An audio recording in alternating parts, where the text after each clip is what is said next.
जागती आंखों से सपने देखने का अधिकार उन्हीं को होता है जो उन सपनों को पूरा करने का साहस रखते हैं, जो उन सपनों को पूरा करने का साहस रखते हैं। नमस्कार, मी माणिक जवार स्वागत करतो आपलं जवार सर या यूट्यूब चॅनलवरती। विद्यार्थी मित्रांनो, लाईव्ह येण्याचं कारण महाराष्ट्र पोलीस भरती 2025 याबद्दल काल 10 सप्टेंबर 2025 ला म्हणजे कालच एक GR प्रसिद्ध करण्यात आला। यासाठी बऱ्याच जणांसाठी खुशखबर अशी आहे की मागच्या GR मध्ये या ठिकाणी तुम्ही पाहत असाल सुरुवातीला 4 नंबरचा जो मुद्दा आहे 2022 आणि 2023 मध्ये संबंधित आणि विहित कमाल वयोमर्यादा ओलांडलेल्या उमेदवारांना म्हणजे जे एज बार झालते अशांना एक विशेष बाब म्हणून पुन्हा संधी देण्यात आली होती। परंतु त्या GR मध्ये पुन्हा सुधारणा करण्यात आली आणि आणखीन खुशखबर अशी आहे की आता 2022, 2023, 2024 आणि 2025 या 4 वर्षामध्ये जे एज बार झाले या चौघांना सुद्धा ही परीक्षा पुन्हा देता येणार आहे, फॉर्म भरता येणार आहे। जिंदगी मौके कम और धोखे ज्यादा देते असं म्हणतात आणि आयुष्यामध्ये ही त्या विद्यार्थ्यांसाठी फार महत्त्वाचा मौका आहे, फार महत्त्वाची संधी आहे। या संधीचं आपल्याला सोनं करायचंय म्हणून जे घरी यजबार झाले म्हणून बसलेले आहेत, बरोबर आहे की बाबा आता माझं वय संपलं पुन्हा संधी मिळेल का नाही म्हणून ज्यांनी तयारी थांबवली होती अशांसाठी फार महत्त्वाची खबर आहे।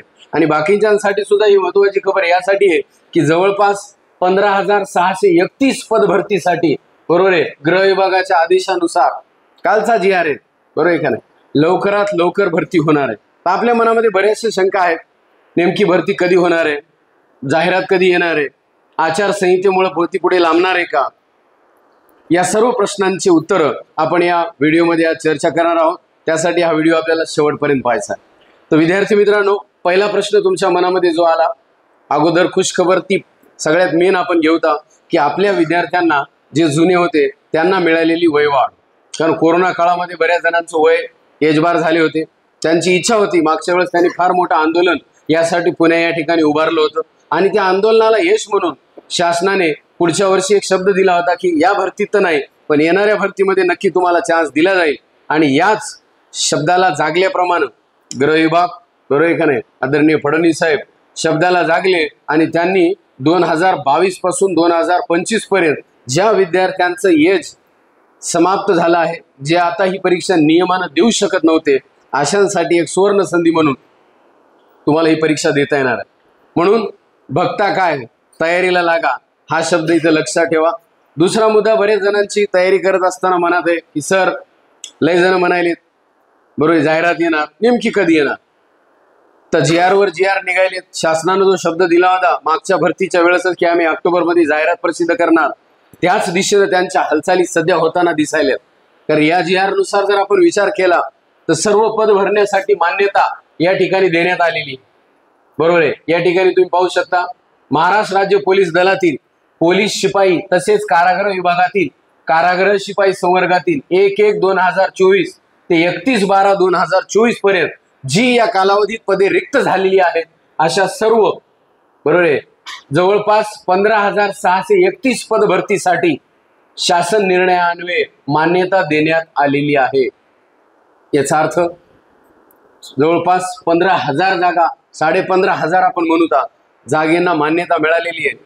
मग आता आपल्यापाशी वेळ आहे तरी बी तू विचार करायला जाहिरात कधी येणार, तर तुला माझ्या अंदाजाने सांगून टाकतो या महिन्याच्या एंडिंगला किंवा ऑक्टोबर महिन्याच्या पहिल्या हप्त्यामध्ये 100% जाहिरात तुला पाहायला मिळणार।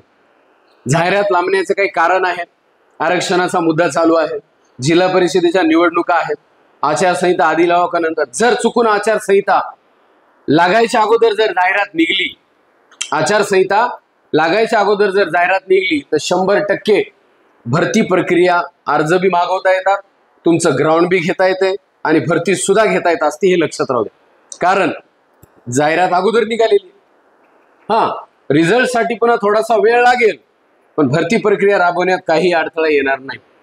म्हणून आपण अशी आशा करू की आचारसंहितेच्या अगोदर जाहिरात आहे आणि ते जर सत्य झालं तर येणाऱ्या ऑक्टोबर महिन्यामध्ये जाहिरात निघाली तर असं गृहीत धरा अख्खा ऑक्टोबर महिना तुम्हाला फॉर्म भरण्यासाठी दिला जाईल, असं आपण गृहीत धरूचा। मग अख्खा ऑक्टोबर महिन्यामध्ये तुम्ही तुमचा जिल्हा निवडला की मला या जिल्ह्यामध्ये परीक्षा द्यायची आहे, तर नोव्हेंबर किंवा डिसेंबर पुन्हा राहते ग्राउंड आणि लेखी, बरोबर आहे का नाही। मग ग्राउंड आणि लेखी नोव्हेंबर डिसेंबर मध्ये होईल, जास्तीत जास्त जानेवारीपर्यंत कार्यक्रम सगळा संपणार आहे। असं आपण आशा करू का? पण जर त्यांनी डिसेंबरच्या एंडिंगलाच लेखी घेतली, लेखी घ्यायला काय एक दिवस सगळ्यात महाराष्ट्रात एकाच वेळेस ठेवली तरी तुम्ही काही म्हणू शकत नाही त्यांना.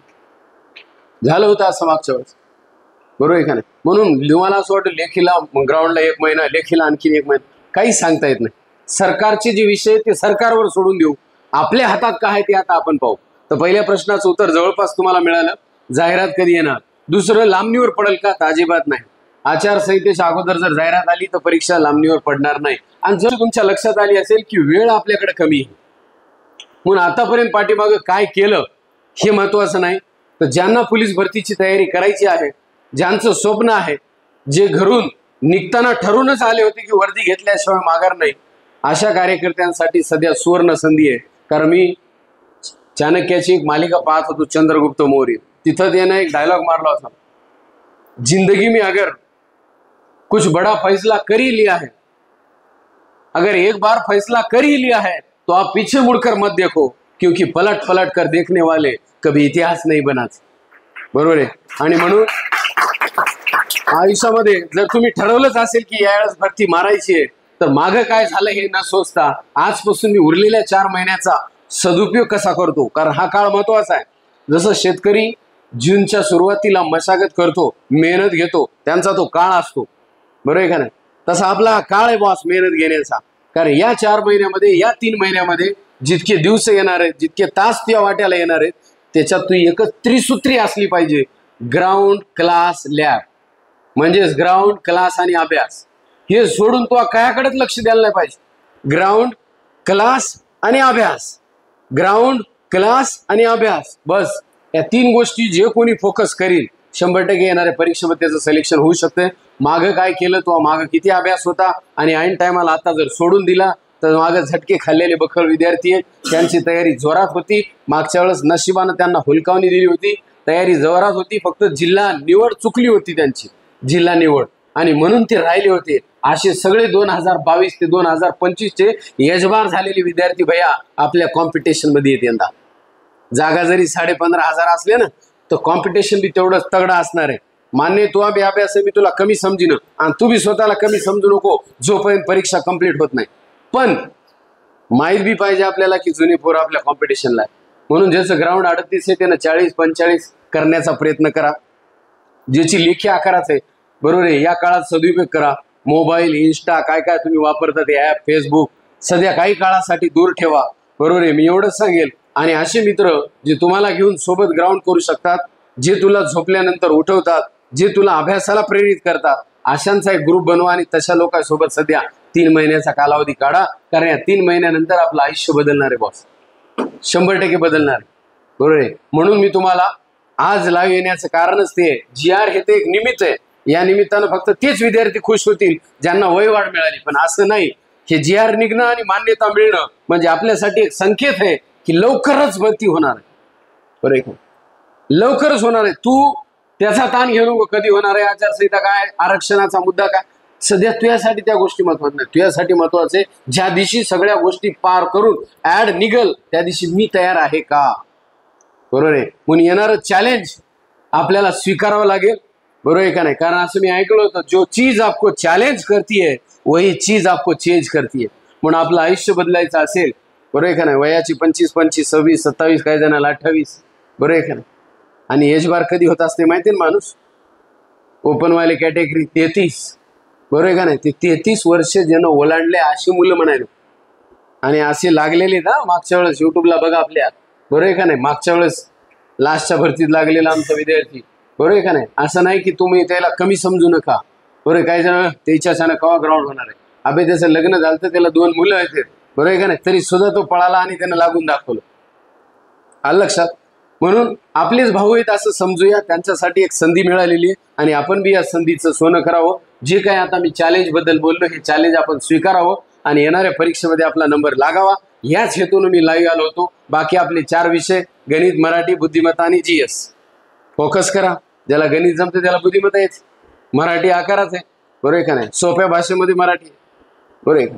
आणि 4ही विषयाचा ज्याला प्रॉब्लेम येते आणि जे शून्यातून आता सुरुवात करायला थोडासा बेस ज्याचा पक्का आहे, अशांसाठी संध्याकाळी, बरोबर आहे का नाही, कारण आयुष्य संघर्षाचं नाव आहे म्हणतात, हे का नाही, आणि म्हणून संघर्ष तुमच्या सोबतीला आहे. संघर्ष अकॅडमी अशा विद्यार्थ्यांसाठी सायंकाळची एक नवीन बॅच आहे, ज्याला 0 पासून सुरुवात करायची त्यांनी सायंकाळी यायचं 4 ते 7:30.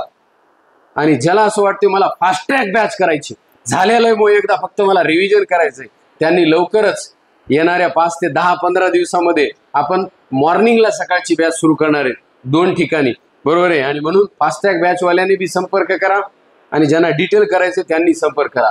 संघर्ष जीवनाचं नाव असते आणि संघर्ष करीतच पुढे जायचं असते आणि संघर्षातूनच माणूस घडत असते. आणि म्हणून तुमच्या या संघर्षामध्ये ह्या संघर्ष अकॅडमीची साथ असणार आहे एवढा विश्वास मी या ठिकाणी आपल्याला देतो.